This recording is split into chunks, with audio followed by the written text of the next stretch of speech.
అందరికీ నమస్కారం. మనందరికీ బాగా గుర్తున్న పేరు, ఒకప్పుడు ఇండియన్ రోడ్లను ఏలిన పేరు చేతక్. అవును, ఇప్పుడు అదే చేతక్ సరికొత్త ఎలక్ట్రిక్ అవతారంలో మన ముందుకొచ్చింది. సరే, మరి ఈ లెజెండ్ ఈ కొత్త రూపంలో ఎలా ఉందో ఒకసారి లోతుగా చూద్దామా? ఆ పాత జ్ఞాపకాలను ఈ కొత్త ఎలక్ట్రిక్ స్కూటర్ నిలబెట్టగలదా? పదండి తెలుసుకుందాం. అయితే ఇక్కడే ఒక పెద్ద ప్రశ్న వస్తోంది. ఎన్నో జ్ఞాపకాలతో ముడిపడి ఉన్న ఈ పేరు ఇప్పుడున్న ఈ భీకరమైన ఎలక్ట్రిక్ వెహికల్స్ మార్కెట్లో నిజంగా నిలబడగలదా? కేవలం ఆ పాత పేరు, ఆ బ్రాండ్ వాల్యూ కొత్త టెక్నాలజీతో వస్తున్న పోటీని తట్టుకోవడానికి సరిపోతుందా? ఈ విషయం గురించే మనమిప్పుడు వివరంగా మాట్లాడుకోబోతున్నాం. ఓకే, ముందుగా దీని లుక్ అండ్ ఫీల్ గురించి మాట్లాడుకుందాం. అసలు ఈ కొత్త చేతక్ చూడ్డానికి ఎలా ఉంది?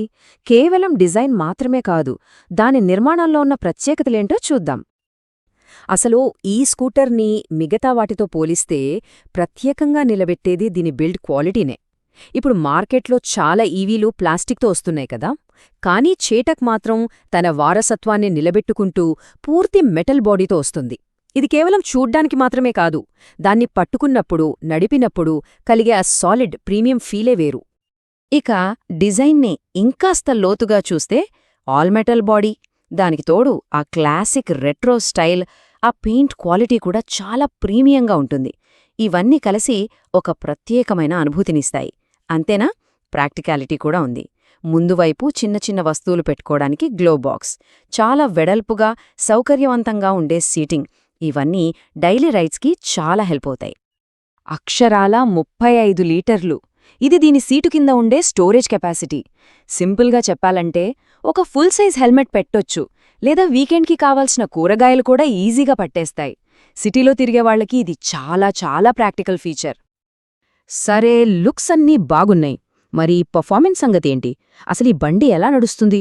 డిజైన్ వెనుక ఉన్న పవర్ ఏంటో, దాని టెక్నికల్ స్పెసిఫికేషన్స్ ఏంటో ఇప్పుడు చూద్దాం. ఇక్కడ మనం 2 వేరియంట్ల మధ్య ఉన్న కీలకమైన తేడాలను చూడొచ్చు.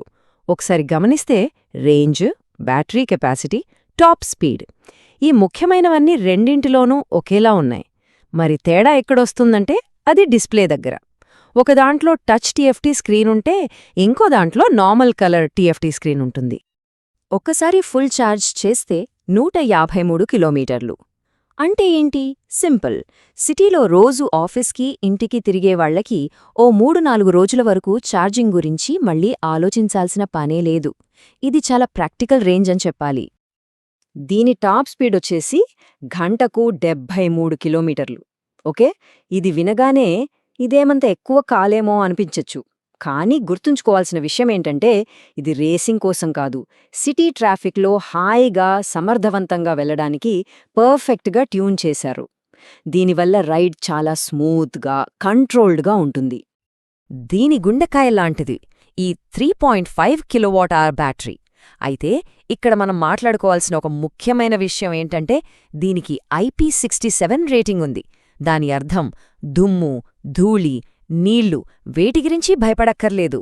మన ఇండియన్ రోడ్లకి, ముఖ్యంగా వర్షాకాలంలో ఇది ఎంత అవసరమో మనందరికీ తెలిసిందే. ఈ స్కూటర్లో మోటార్ వెనక చక్రంలోనే ఉంటుంది.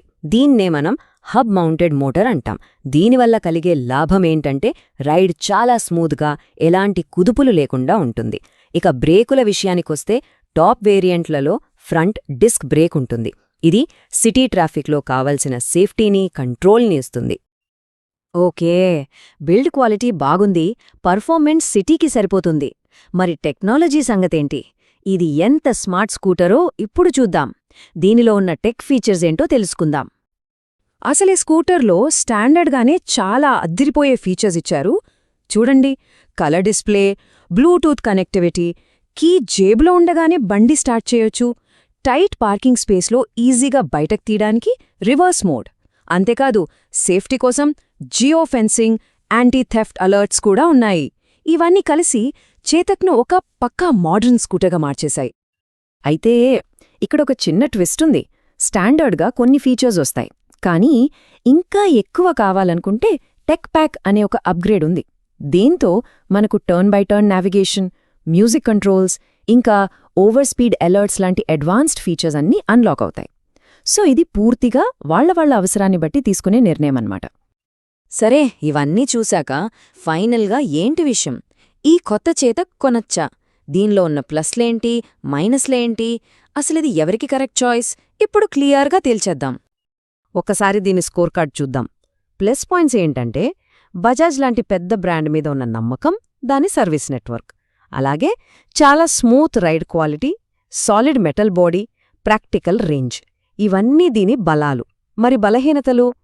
కాంపిటీటర్స్తో పోలిస్తే ధర కొంచెం ఎక్కువ, పర్ఫార్మెన్స్ అనేది స్పీడ్ కన్నా మైలేజ్ మీద ఎక్కువ ఫోకస్ చేసింది, ఇంకా ఫాస్ట్ ఛార్జింగ్ ఆప్షన్ కూడా లేదు. సో ఉన్నాయి. మరి ఫైనల్గా ఈ స్కూటర్ ఎవరికోసం?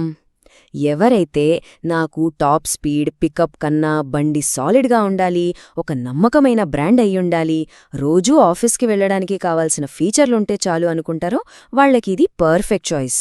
అలా కాకుండా తక్కువ ధరలో ఎక్కువ పర్ఫార్మెన్స్ కావాలి అనుకునే వాళ్లకి బహుశా మార్కెట్లో వేరే ఆప్షన్స్ ఉండొచ్చు.